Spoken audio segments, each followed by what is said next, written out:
আজকে আজকে যে পরিস্থিতি হয়েছে ক্যাম্পাসে, অ্যাটলিস্ট আপনারা যদি কেউ দেখতেন, বিশ্বাস করেন আপনারা সারা জীবনের জন্য এই ছাত্রলীগ জিনিসটাকে যে কি পরিমাণ ঘৃণা করতেন বা ভয় পেতেন আপনারা জানেন না।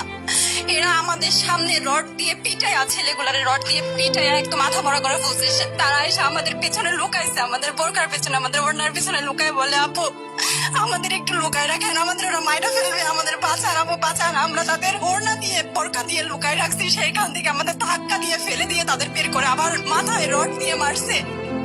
এমন অবস্থা।